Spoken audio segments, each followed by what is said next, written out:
आप सभी को रैंकअप ट्यूटोरियल में स्वागत है। पिछले क्लासेस में हम लोगों ने कंजुगेट ऑफ कॉम्प्लेक्स नंबर्स और real parts and imaginary parts से रिलेटेड क्वेश्चंस को समझे थे। प्योरली रियल्स किसको कहते हैं, प्योरली इमेजिनरी कैसे हम फाइंड करते हैं, ये सब कॉन्सेप्ट को समझे थे। कुछ बेसिक बेसिक क्वेश्चंस भी किया था। और आज के इस क्लास में हम लोग मॉडुलस से रिलेटेड कॉन्सेप्ट को समझेंगे और ज़्यादा से ज़्यादा एग्जाम्पल सॉल्व करने की हम कोशिश करेंगे। तो चलो स्टार्ट करता हूँ। मॉडुलस को अगर मैं डिफिनीशन बताने की कोशिश करूँ तो modulus of a complex number, लिख देता हूँ, modulus of a complex number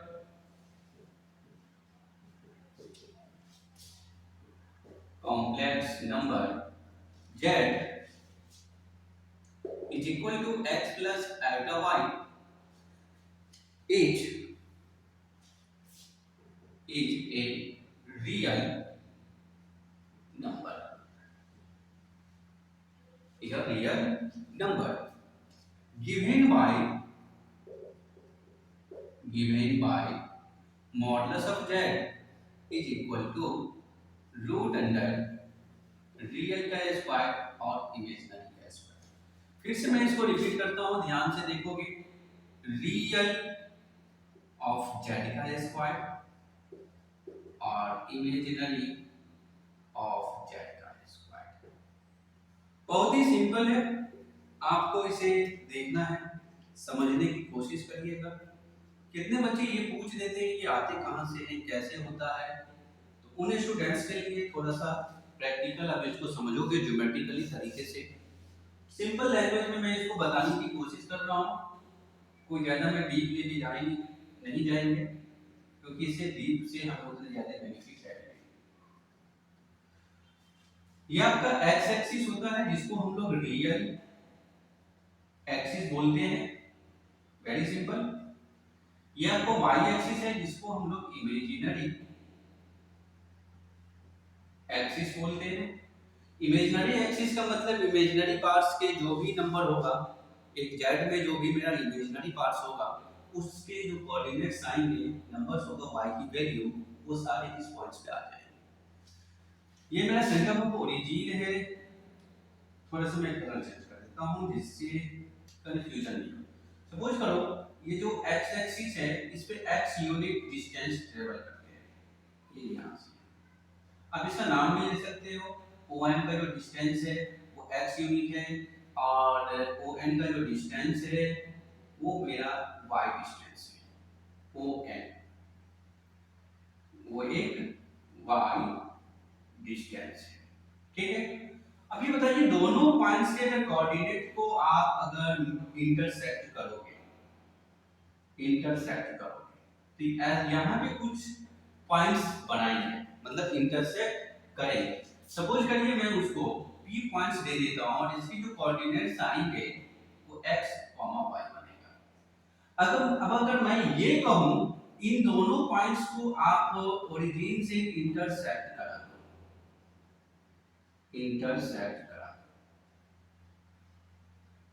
तो ऐसे कुछ ड्रॉ बनेगा। और अगर मैं ये कोई इसकी जो परपेंडिकुलरली आप अगर ड्रॉ करते हो तो यहाँ पे 90 डिग्री बनता हुआ दिखेगा। अब अगर इस फिगर को आप यहाँ पर देखोगे तो यहाँ कहोगे तो थीटा बनता हुआ दिख रहा है, ये 90 डिग्री बन रहा है, यहाँ पर भी सम थीटा बनते हुए दिख रहा है। तो यहाँ पे 90 डिग्री माइनस थीटा दिख रहा है, यहाँ पे 90 डिग्री बन रहा है, और यहाँ पे सम थीटा बन रहा है।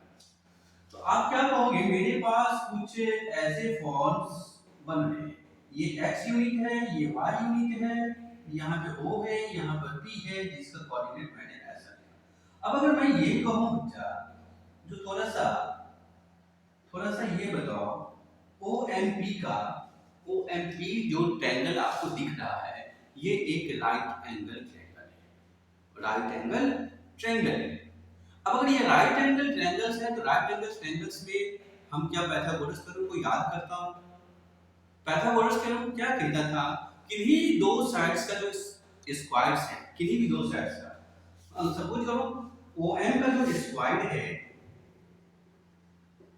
और एनपी का जो स्क्वायर है वो मेरा ओपी के स्क्वायर के इक्वल होता है। पाइथागोरस ने कहा था, कौन कहा था? PGT theorem by PGT theorem. तो इसके अकॉर्डिंग मैंने यहाँ पे ड्रैग करता हूँ। अब आप अच्छे से जानते हो ओएम की जो डिस्टेंस है वो x है और एमपी का जो डिस्टेंस है वो y है। अब इसका स्क्वायर है और ओपी जो है, ओपी क्या है? तो वो आपका ऐसे ही रहेगा। चलो नीचे में यहाँ पे दिख रहा है कि नहीं दिख रहा वो मुझे पता नहीं है, तो इसलिए मैं थोड़ा सा यहाँ पर ले आता हूँ इसको उठाकर। तो आपको क्या मिल रहा है? ओपी का जो डिस्टेंस मिल रहा है वो x square plus y square मिल रहा है। तो ओपी आप क्या लिखते हो? Root under x square plus y square. अब यहाँ पर मैं लेटेस्ट सपोज करता हूँ। आप ऐसा क्यों करते हो? क्योंकि हमने एक कॉम्प्लेक्स नंबर्स के एजम्पशन को वहां पर ला करके रखा हो। यानी ये जो ओपी है ना, इसको मैं क्या समझने की कोशिश करता हूँ, ये मॉड ऑफ जेड है जो एक रेडियस के इक्वल होता है, रेडियस के इक्वल होता है। तभी कहोगे बच्चे जो रेडियस कहां से इसमें इन्वॉल्व हो गया। अब अगर ये कोऑर्डिनेट इक्विवेलेंट है तो रेडियस तो आएगा, रेडियस तो आएगा। तो इसीलिए हमने मॉड ऑफ जेड्स को रेडियस भी कभी-कभी बताता हूं और मॉडुलस को वैल्यू को ऐसे फाइंड करता हूं। ये तो समझ में आ गया। मॉड ऑफ जेड्स इसी लाइन को जो सबसे बड़े साइड्स होते हैं मेरा हाइपोटेन्यूज वाले साइड उसी को बताता हूं। इसकी वैल्यू मेरा x square plus y square होता है और ये मेरा y डिस्टेंस है जो यहां से यहां तक ट्रेवल करते हैं। तो इस तरीके से मैं ज्योमेट्रिकली इसको समझ सकता हूँ सबसे सिंपल लैंग्वेज में।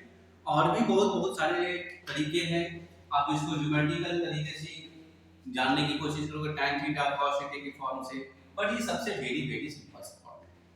हमें उम्मीद है कि आपको ये समझ में आया होगा और फिर भी किसी कोई प्रकार के डॉट्स बन रहा है तो आप हमें बताओगे कमेंट करके जो इसमें क्या ऐसे पॉइंट्स हैं जिनको आपको डॉट बन रहा है, जिसको मैं ठीक करने की कोशिश करूंगा।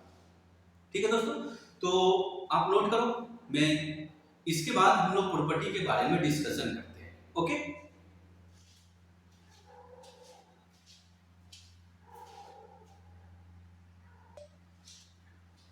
तो चलिए अब हम लोग प्रॉपर्टी के बारे में जानता हूँ कैसा होता है प्रॉपर्टी, क्या करना होता है इसमें देखने की कोशिश है।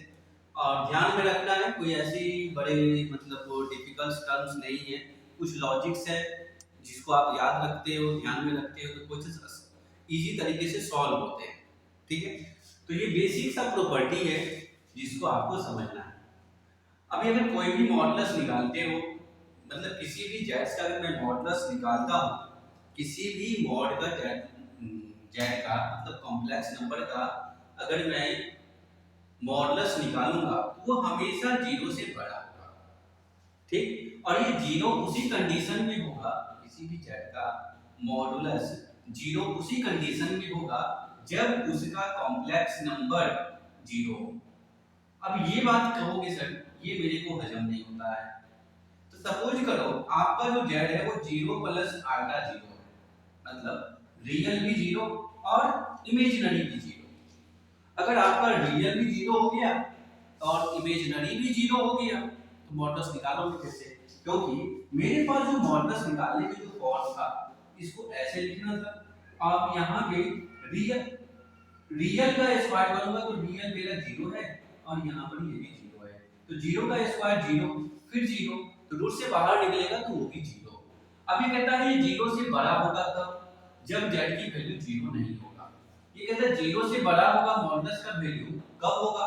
जब जीरो का वैल्यू जेड का वैल्यू जीरो नहीं होगा। सपोज करो यहाँ पर बच्चा जो अगर जेड आपका मैंने 3 + 4 आइटा लाके रख दिया, इसका मैं मॉडुलस निकालता हूँ 3 + 4 आइटा लिखता हूँ, एक रूट लगाता हूँ, रियल का स्क्वायर करता हूँ, फिर मैं इमेजिनरी का स्क्वायर करता हूँ। 3 का स्क्वायर 9 होता है, 4 का स्क्वायर 16 होता है, ओवरऑल रूट्स में 25 आता है दोनों को सम करने पर, और रूट्स को में से मैं 25 को बाहर निकालता हूँ ये 5 होता है।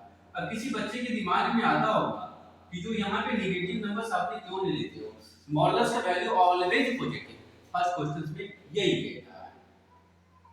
इसलिए हमें याद भी रखना होता है ना कभी भी मॉडुलस का वैल्यू नेगेटिव आ जाए ना, उसे हम ऑलवेज नेगेटिव आ जाए तो उसे हम हमेशा पॉजिटिव लेके चलेंगे, ठीक है। उसे नेगेटिव आता नहीं है, रेयर केस में ही आएगा, याद रखना है, ठीक है। प्रॉपर्टी फर्स्ट हमें समझ में आया, एग्जांपल्स को नोट करते हुए जाओगे, क्योंकि एग्जांपल्स बहुत ही ज्यादा इंपॉर्टेंट है।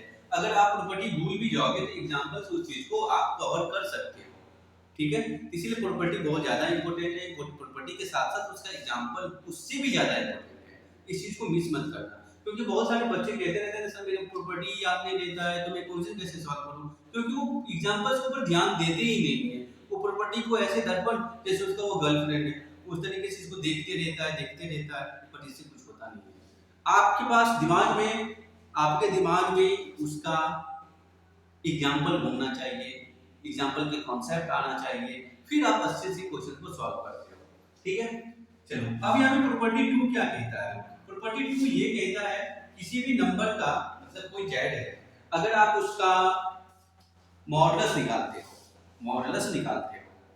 एक जेड है उसका मॉडुलस निकालते हो और उस मॉडुलस को नेगेटिव लगा दोगे तो उसका जो रियल पार्ट्स होगा उससे वो ऑलवेज छोटा होगा। ये तो स्वाभाविक है सर, ये बताने की क्या बात है।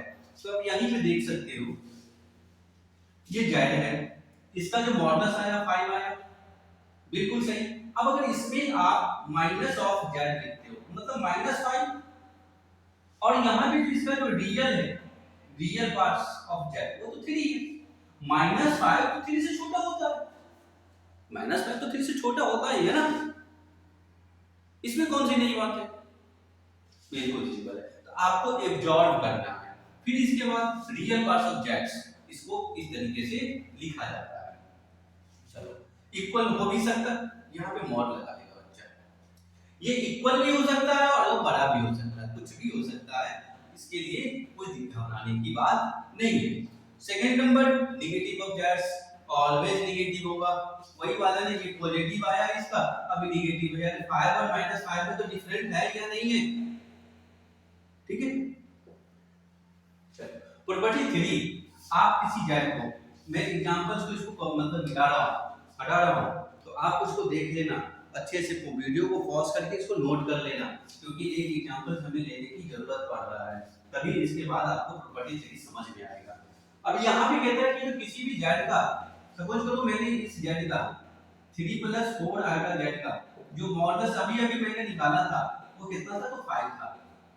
अब यहाँ पे कहते हैं इसका तो 5 मैंने निकाल लिया, अब कहते हैं इसका कंजुगेट करो, कल बच्चा कंजुगेट किया है तो इसका जो निकालेगा वो क्या होगा, इसका जो निकालेगा ना तो ये ऐसा ही होगा, 3 का स्क्वायर प्लस ही बीच में आएगा -4 का।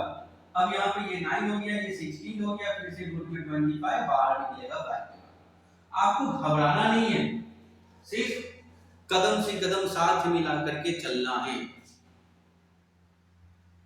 कदम से कदम साथ मिला के चलना है, ठीक है। तो अब यहाँ पे देखो नेक्स्ट क्या कहता है, अब इसी जेड को आप माइनस से मल्टीप्लाई करते हो, फिर उसका मॉडुलस यानी इस जेड को आप क्या किए तो माइनस से मल्टीप्लाई किए तो -4 आएगा। अब अगर इसका मॉडुलस आप निकालते हो तो क्या हो जाएगा बच्चा, तो वही बात रूट लगाओगे, -3 का स्क्वायर करोगे, -4 का स्क्वायर करोगे, इस कंडीशन में भी इसका रूट में 25 आएगा और बाहर निकलेगा तो 25 ही होगा, 25 में 5 होगा, ठीक है। तो अब यहाँ पे देख रहे हो थर्ड वाले में माइनस लगाओगे फिर से वही 25 आएगा, यानी आप जेड के साथ कुछ भी छेड़खानी करते हो बट इसके रिजल्ट्स में कोई फर्क नहीं पड़ने वाला है। ये कह जेड के साथ, मॉडुलस के साथ नहीं, जेड के साथ। अगर मॉडुलस के साथ छेड़खानी करोगे तो कुछ भी आने की संभावना बना हुआ रहेगा। बात समझ गया ना? तो ये था आपका प्रॉपर्टी 3। प्रॉपर्टी 5 मल्टीप्लिकेशन फॉर्म में है, आप इसको ऐसे लिख सकते हो, डिवीजन फॉर्म में है, ऊपर वाले को ऊपर मल्टीप्लाई, नीचे वाले को नीचे मल्टीप्लाई करोगे, ओके। कोई डाउट नहीं है? एग्जांपल इस पे चाहिए तो फिर से मुझे इसको एडिट करना होगा, इधर वाले प्रॉपर्टी को आप लिख लो, वीडियो पॉज करके आप देखोगे क्या है यहाँ पे, जैसे कि Z1 है, सपोज करो आपके पास Z1 मैंने यहाँ पे दे दिया, वही क्वेश्चंस को ले रहा हूँ, और Z2 मैंने आपके पास दे दिया, क्या कहते हो 4 + 3 आएगा, सिंपल सिंपल सा मैं ले रहा हूँ। तो आप यहाँ पे Z1 का मॉडल निकालोगे तो 5 आता है, इसका निकालोगे तो कितना आएगा, यहाँ भी 5 ही आएगा। अब यहाँ पे देखो Z1 into Z2, Z1 into Z2 करोगे, Z1 इंटू Z2 का मॉडुलस पूछा है तो आप इसको ऐसे निकाल सकते हो आसानी से। ये कितना तो 5, ये कितना तो 5, दोनों को निकालोगे 25 आएगा। ये आप चेक कर लेना, हमसे बेहतर चेक कर सकते हो आप, ठीक है। डिवीजन वाले फॉर्म में ले लो, डिवीजन वाले फॉर्म में क्या कहता है, डिवीजन वाले में 3 प्लस 4 आएगा और 4 प्लस 3 आएगा। तो उसमें जो मॉड लगाओगे, ऊपर वाले नंबर को अलग से मॉडुलस, नीचे वाले नंबर को अलग से मॉडुलस। तो ऊपर वाले में नंबर भी आ जाएगा 3 का स्क्वायर प्लस 4 का स्क्वायर, नीचा में भी आ जाएगा 4 का स्क्वायर और 3 का स्क्वायर। तो ऑलरेडी ये करके ना बच्चा बन दे रहा है। इस तरीके से हम लोग प्रॉपर्टी का यूज करता हूं। फिर भी किसी बच्चे को डाउट हो रहा है, दिक्कत हो रहा है, समझने में परेशानी आ रहा है, तो आप हमें बताओगे, क्योंकि बिना बताए हुए ना कुछ भी उसका सलूशन नहीं होता है, ठीक है। तो मिलेंगे अगले क्लास में और हमें उम्मीद है कि आप लोगों को ये अच्छे से समझ में आया होगा, ठीक है। मिलेंगे हम लोग अगले क्लास में, तब तक हमें दीजिए इजाजत।